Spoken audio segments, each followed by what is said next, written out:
Hello, Ben. I'm Kevin Lloyd-Thomas. In about mid-March, I sent you a copy of my book, which is called Beat PTSD. Right at the moment, it's with Global Publishing, and it's gone to print. Should hit the bookstores in about six odd weeks' time. But the purpose in contacting you via this video, Ben, is that with Anzac Day next week, all of this is very, very topical. So it's not about me or about the book. Firstly, it really is about helping others. It's really is for currently serving men and women and veterans of the more recent conflicts, and particularly for those who are really, really struggling. You know, we know that there are many with a lot of people with post-traumatic stress, and the suicide rate among young veterans is just horrific. It's just unacceptable. And for those that are struggling, Ben, this book really does provide a way out. And it shows the way out. You know, it provides multiple alternative solutions. It gives people a roadmap, and a way that they can take back control, then set themselves up with their goals, and the way they can go about achieving it through the 5-step life plan and the 7 pillars of success. Then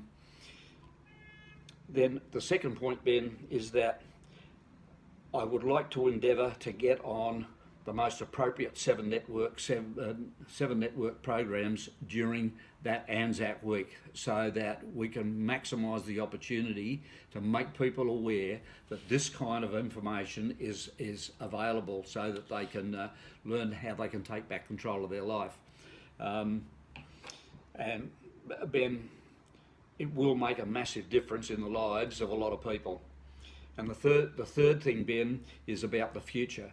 When I launch the book, I'll launch a website that goes with it, and it will provide just a massive more amount of information across those the 5-step life plan, the 7 pillars of success. I'll be talking to some of the leading experts from around the world about all aspects of this, and it will provide information and help like there's nothing, again, like the book, Ben. There's nothing like it anywhere, not that I've seen. But what I'd like to do also, Ben, is I'd like to speak to you on that website about what was it that made you make the decision as an NCO in the Special Air Service, that you make a decision that you're going to get out, you're going to go into the civilian world. You know, what was it about the decision that you made?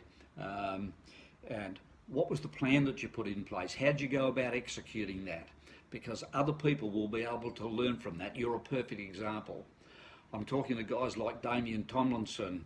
You know, he's had both of his legs blown off. He's written a book, and it describes the journey that he went through.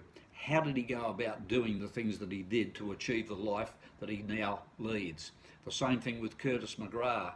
It was, you've probably seen it just like I have. He famously said 20 minutes after he was taken off the battlefield with his legs blown off, that watch out, I'm going to be in the Paralympics. And guess what? That's exactly what he did, and he goes and wins a gold medal. How did he do that? What is it about what he took himself through that allowed him to achieve that kind of success?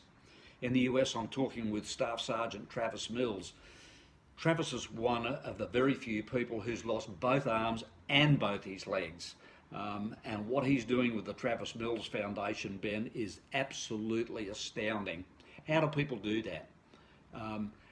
And this is where currently serving men and women, veterans of recent conflicts, can learn. There's so much they can learn from what these people have done. And if they can, if those guys can do what they've done, then others can put a stake in the ground, make that decision, and here's a plan and a roadmap for them to be able to do that. But I also want to talk to you about some futures, Ben. I want to talk to you where I'm taking this whole thing. Next is going to be the Sailing Back to Life program, then the Network for Veteran Success, and then there will be other projects. And I'd like to talk to you about those because I believe that you could be a source of a lot of motivation and knowledge and understanding for those people. So, Ben, I hope that you'll be able to get in contact with me over the next very short period of time. I'd love to be able to talk to you during Anzac week and see how we may be able to work together. My mobile number is 0419 460 120. Your secretary has my email address, and I'd really, really look forward to being able to speak with you. Thanks, Ben. Have a great day.